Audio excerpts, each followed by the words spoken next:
Сәлем достар, бүгін бізде Телеграмнан қандай программаларды және ойындарды взломдалған түрінде қалай тартып алу керектігін айтатын боламыз. Телеграмға кіреміз. Android Hack Apps. Бұл программаны описанияға қалдыратын боламын. Міндетті түрде ашып қараңыздар. Кіреміз.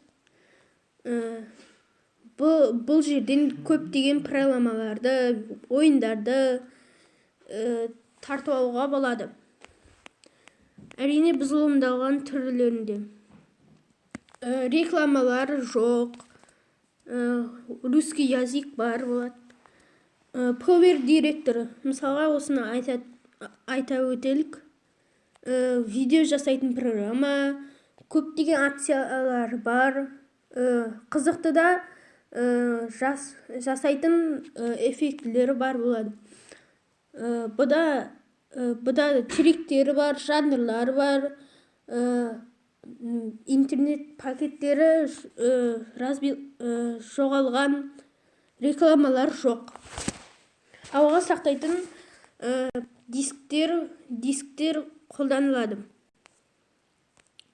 Әрине, оны жүктеу үшін мұна төменге қарап тұрған сызықшаны басуымыз керек.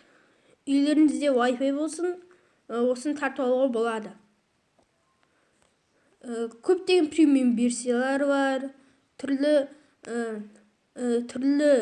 программалар бар, ойындар бар. Сіздер осы каналға жазуларыңызды өтінем. Бұда көптеген керемет жасақталған программалар бар.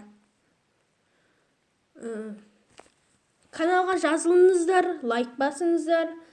Ал біз лайктарыңызға қарай керемет видеоларды түсіретін боламыз.